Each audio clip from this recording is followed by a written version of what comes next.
संत तुलसीदास जी कहते हैं कि तुलसी पिछले पाप से हरि चर्चा न सुहाए, जैसे जर के होत ही भोजन की रुच जाए। प्यारे सज्जनों, अगर सत्संग, भजन, कीर्तन और कथा में आपका मन नहीं लगता तो समझ लेना चाहिए कि आपके पिछले पाप बहुत अधिक हैं।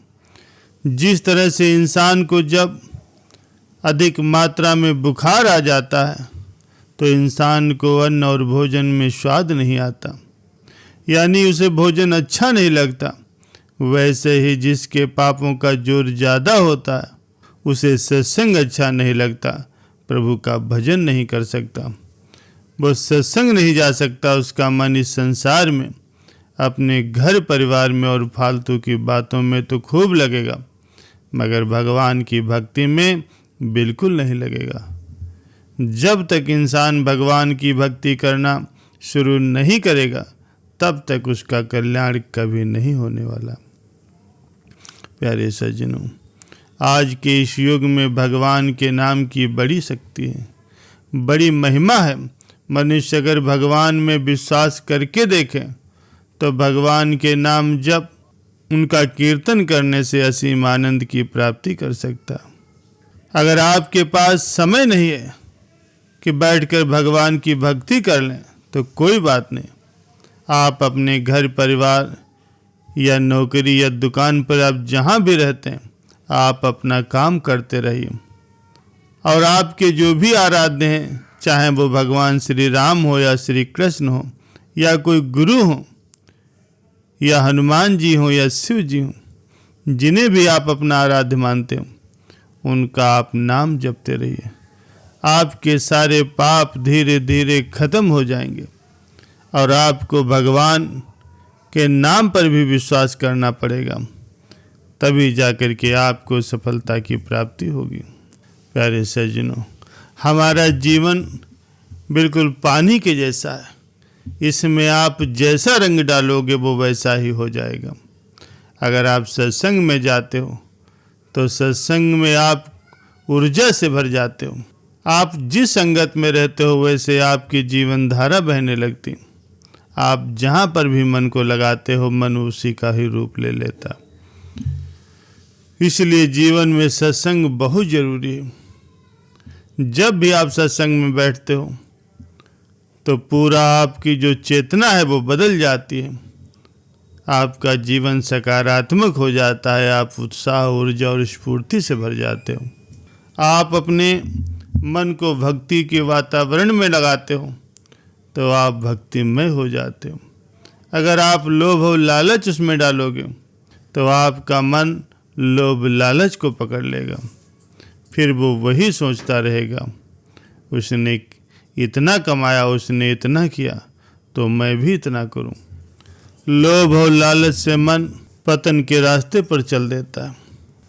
प्यारे सज्जनों, कहा भी गया है कि नहाए धोए क्या हुआ, जो मन मैला होए, मीन सदा जल में रहे, धोए वास न जाए। प्यारे सज्जनों, जीवन जीने के लिए साफ सफाई बेहद जरूरी है। तन निर्मल साबुन लगाने से होता है, तन का मैल दुनिया देखती है लेकिन मन का मैल कोई नहीं देखता।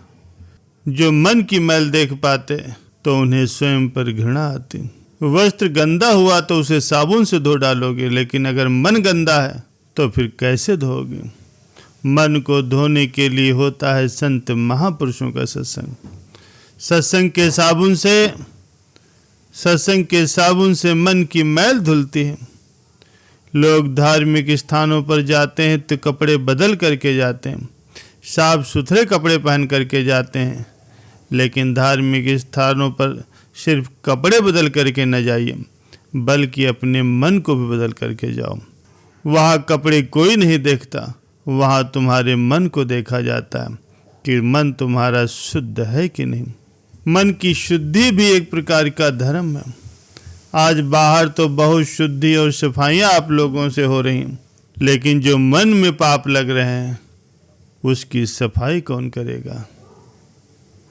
अगर मन पर गंदगी जमा है तो हम तीर्थ पर जाकर के पानी में डुबकियां लगा रहे हैं तो क्या पाप धुल जाएंगे।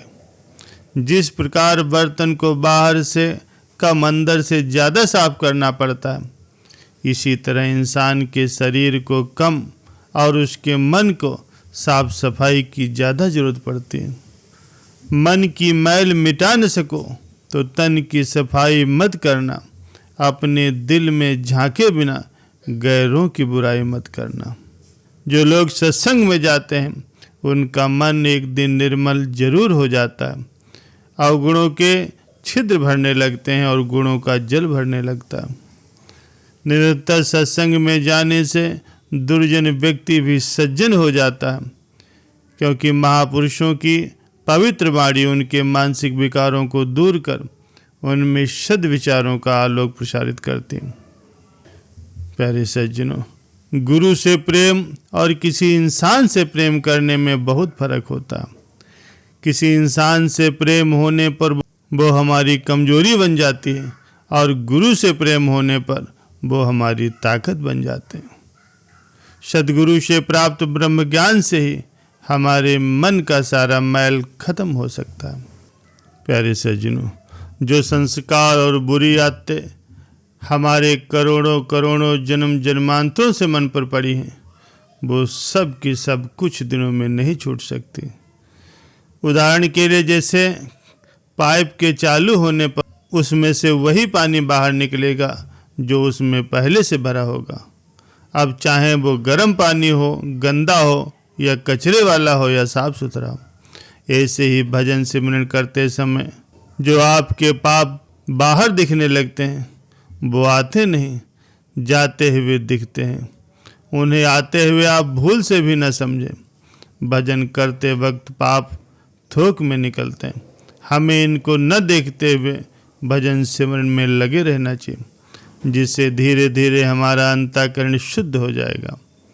आप भगवान को पुकारिए, वो तो हमारे पुकारे जाने का ही इंतजार कर रहे हैं। देर बस हमारी ओर से ही हो रही। अगर उन्हें पुकारोगे तो वे कण कण में विद्यमान है, वो सब की सुनते हैं।